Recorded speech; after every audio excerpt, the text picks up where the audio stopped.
So the possibility of migration offers millions of people the opportunity to improve their lives and rebuild relationships with their families. In addition, many nations depend on immigration to develop their economies and labor forces. And to help you understand, this chapter discusses the issue of global migration flows, which is still one of the most divisive aspects of modern globalization. We will discuss the migration, illegal immigration, remittances, and diaspora as we progress through this video. So, be on board. Nowadays, there is a lot of population mobility due to the globalization, and migration is a major contributor of this movement. While migration can take place within a single nation, this chapter we will concentrate on the international migrants, which are somebody who was not born but has developed strong ties, social ties to the country they now live in, whether temporarily or permanently. A common example that I can give is the foreigner we see here in the Philippines who opted to reside and develop strong ties in our culture and society. Or maybe an overseas Filipino workers who was in a certain country for a long period of time. So as of 2017, the United Nations reported about 258 million international migrants, or about 3.4% of our population. Despite these huge numbers and widespread media coverage, migration rates for employment-related reasons fall behind those for the reasons such as mobility of commodities, services, and technology. So, numerous regions and nations do have sizable proportion of their populations made up of migrants. And according to the United Nations statistic from 2017, the largest regions attracting new international migrants are Europe with 80 million and Asia with 78 million. However, the United States continues to have the largest migrant population in 2017. There were 49.8 million residents who were foreign-born. Furthermore, the main international migratory route runs throughout the US-Mexico border region. On the other hand, the Philippines' net migration rate in 2021 is 0.609 by 1,000 people. So moving forward, the characteristics of today's migrant have undergone some exciting and significant modification. Compared to the rest of the world's population, they have a higher likelihood of being of working age. This rise in the working age population contributes to a decline in the dependence ratio with smaller numbers of children and the elderly. So, international migration alone is driving population expansion in several high-income countries. If it were not for international migration, the population of Europe would have decreased between the years of 2000 and 2015. People are limited in the potential to discuss migration since it is exceedingly challenging to monitor some population flows. First is that there are several nations that do not gather such information. These are the data and the statistics about the migrants and the time that they are staying in a certain country. Second is that the majority of those who do frequently fail to report them to international organizations. Third is that different nations define population flows differently as to the stability of movement and the length of residency needed to qualify as migrants. Fourth is that few nations maintain records of their immigrants. And lastly, monitoring unauthorized immigrants presents enormous challenges. So these constraints affect how we view migrants. Hence, one must bear this limitation in mind when talking about migration. Good day po, I am Rini Rosti Alvaro and I will discuss migration. This discussion will focus on international migration, refers to the movement of people from one country to either live temporarily or permanently to another country. So why is there migration? There is migration due to various reasons. It can be economic or social. So to list a few, here are some factors that contribute to migration. Some of them are the push and pull factors. So yung push factors are the factors that push people away from their original country. Example nito ay war and unemployment. So on the other hand, yung pull factors ay factors na tumutulak or nag-encourage sa tao na lumipat sa ibang bansa. Example nito is higher pay and better employment. However, migration is not without effects. Para dun sa bansa na pinanggalingan, pwede nito maapektuhan yung ability ng bansa to compete globally kasi yung tao is isang resources. Para naman sa bansa na paglilipatan niya, pwede mag-prosper economically kasi gaya nga nasabi ko, tao is resources, madadagdagan sila ng human resources. Another effects are it can lead to conflicts and concerns over terrorism.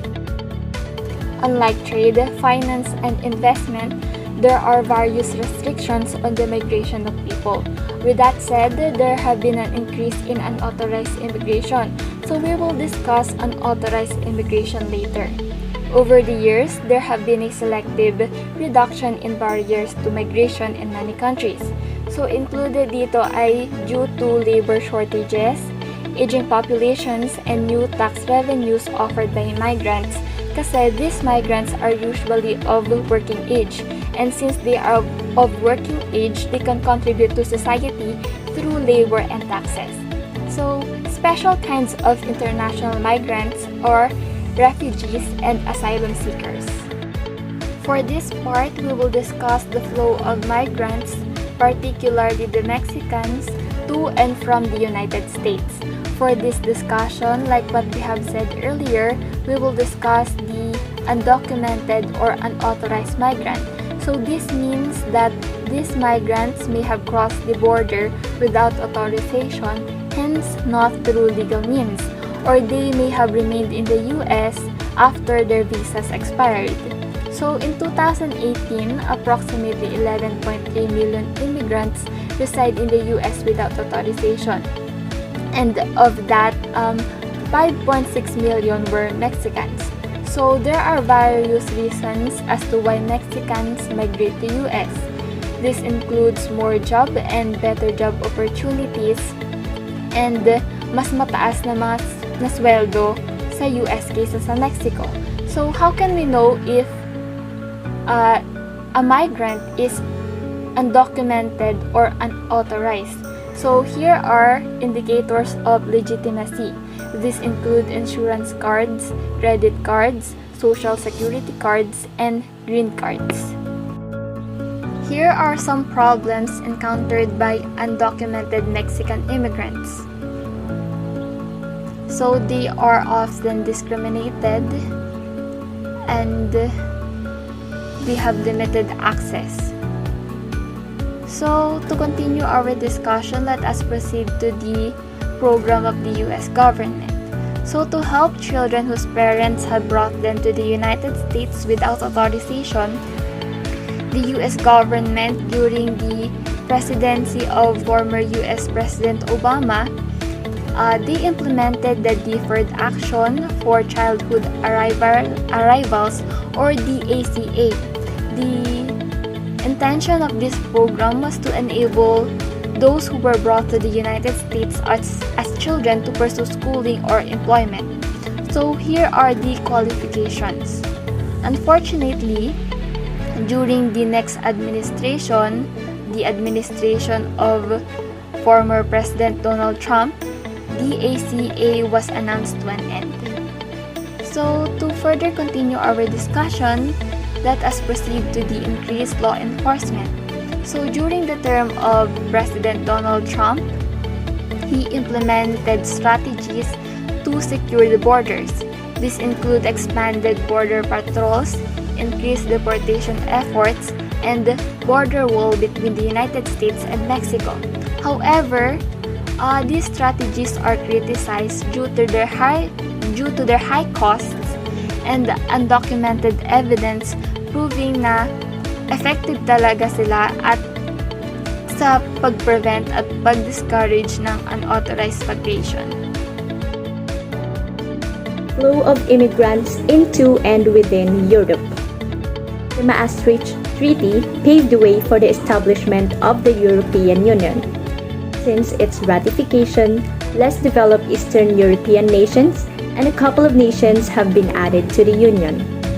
One of the objectives of the European Union was to open its borders to immigrants as far as the member nations and their citizens are concerned. However, the flow of immigrants, whether authorized or unauthorized, has led to major concerns in a couple of countries. And with that, these countries call for reassertion of border controls. With the admission of new members to the Union, Great Britain has spotted an inflow of over 500,000 people. These immigrants took low-paying jobs. They are a threat to British workers because the job they obtained has an overall impact for lowering the wages for all. There are other arguments about this issue. For example, the low-wage immigrants in the Great Britain helps aid the country by making their products less expensive. Therefore, their products gain an advantage in the marketplace. These immigrants also take jobs that the natives reject, either because of low wages or the nature of the work.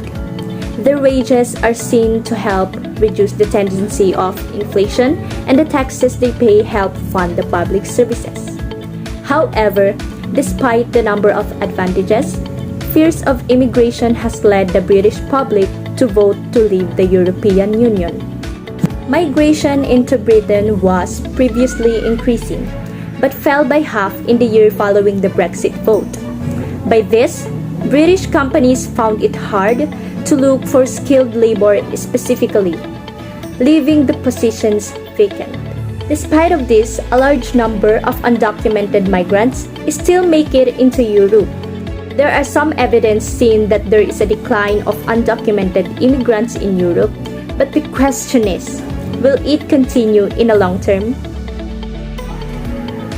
In a conclusion, these barriers can keep out those who desperately want to move in. Flow of migrants in Asia. The problem of undocumented immigrants does not only happen in Europe and United States. It is also a problem in Asian countries. As an example, there are 4 million immigrants in Malaysia. About 2 million of them are unauthorized. About 15% of the skilled labor in Malaysia are immigrants. They mostly came from poor neighboring countries. The Malaysian government tasked the RELA, an armed people's volunteer corps, who are permitted to stop a suspect on the street, even enter their home. The numbers of RELA members have increased. It is even larger than the Malaysian police. However, various abuses such as violence, extortion, theft, and illegal detention was reported by a human rights group. The undocumented immigrants feared them. The issue of often undocumented immigrants also take place in Central Asia. Large numbers of people from Uzbekistan, Tajikistan, and Kyrgyzstan has moved into Russia. In fact, all of them are currently working, some seasonally, either with or without authorization, despite of being treated very badly by making them slaves or even selling them into the market. Migrants keep on coming because economic conditions are so poor back on their home. Let's now move on to the case against the backlash to undocumented or illegal immigration. The various obstacles that are being put in the ways of immigrants have drawn heavy criticisms from a number of groups. According to a lot of individuals, immigration, whether legal or illegal, is more advantageous to the host nation because it brings in young, energetic, and ambitious new workers of all sorts. Although immigrants have benefited greatly, there has also been some backlash. One of this is that politicians were garnering a lot of popularity and support by bringing illegal immigration and foreigners into the public spotlight because they were an easy target. They were used as a scapegoat, held responsible for the crimes they didn't commit, or even framed. They were treated as dangerous felons. Many locals find them troubling, especially when they interact with them frequently because of differing nature. Additionally, the competition posed by undocumented immigrants threatens the least skilled native workforce. However, few people in the public support undocumented immigrants in spite of these prejudices. One of them is Jonathan Moses, who asserted that immigration has benefited the economy rather than hurt it. Contrary to popular belief, immigration increased workers' overall standard of living by increasing wages and cutting prices. Moreover, immigrants do not deplete the government's resources and may even contribute more to taxes than they consume in services. Another factor is the rising demand for an infusion of youthful, energetic, and hungry workers in developed countries since these countries were dominated by an aging labor force. Overall, if border controls were loosened, migration became more unrestricted, and communities learned to value a diversified population with lively cultures, this may be a big opportunity to everyone. Okay, so as more and more immigrants, both authorized and unauthorized, entered developed countries for the search of employment, the remittances is becoming more and more significant. According to Kunz 2018, those who are successful tend to end up giving back to their community or the country of origin for the support and maintenance of their family. And also, remittances are the second big source of international financial transfer to developing nations. These are typically viewed as benefit for person who receives them as well as the economies of communities in which they reside.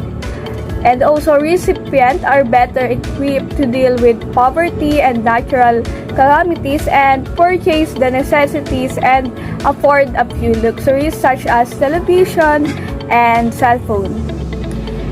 So, generally speaking, remittances can first reduce poverty rates.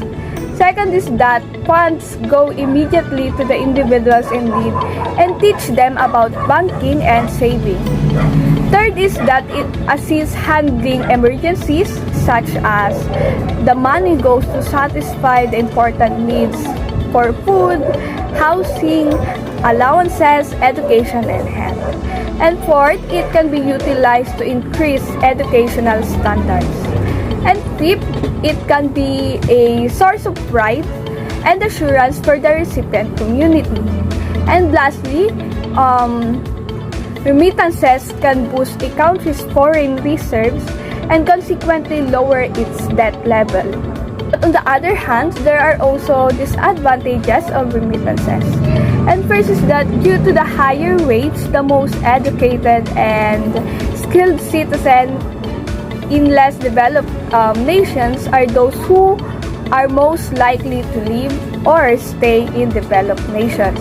And as a result, the economy of the home country suffers. Second is that economic growth and development do not always follow financial infusions into local economies. It means remittances enabled increases in personal consumption don't translate into more spending on the economic infrastructure that supports economic growth. Third is that local gangs may target people who receive remittances in an effort to steal either the money or the goods they buy with it. So, napaka-talamak nito sa ating country wherein uso yung hold-upping. Fourth is that the funds occasionally go to the nations with uncertain regimes such as North Korea and Zimbabwe. So this is based from the material that is given to us. Okay, so when people immigrate in pursuit of work, the research says that there is an issue with those left behind, such as the children. And according to the UNICEF official, behind every remittances, there's a separated family. So, ito yung lagi din nating na-encounter na reality, especially sa mga families na may OFW. And then, the sixth, that the majority of remittances do not go to the poorest countries. In reality, middle-income nations are those that receive the greatest aid. Okay, so in the end, it really only amounts to little quantities of money, and the discussion of remittances sometimes obscure the issue of migrant workers being exploited. Overall, remittances have become a more common occurrence, although they may not necessarily be a great benefit to the population and economies of developing nations. However, many people's lives have improved substantially due to the remittances. And according to a pioneer in the field of remittances, he said that let's not forget $1 billion in the hands of poor people is a lot of money. Next is diaspora. Although there is no doubt that diasporas and globalization are related, the more one considers the relationship, the more complex it becomes. To begin with, it is obvious that some diasporas predate globalization in anything like its popularly accepted definition. Regardless of how globalization is temporarily denoted, something that has recurred during the modern period or has only occurred over the previous 30 to 40 years. As the world became more globalized, the use of the term diaspora has expanded. It was commonly used back then to denote a number of different population movements. However, the term's usage has grown in recent years to include any population dispersion and dislocation. The phrase has become so widely and indiscriminately used that many claim there is no longer consensus on what it means in diaspora discourse, that it has become less clear, and that it is in danger of being little more than a buzzword. But there have been countless attempts to outline a perfect or typical diaspora. The way Paul Gilroy views the diaspora as a transnational process that engages in conversation with both imagined and actual locations is very noteworthy.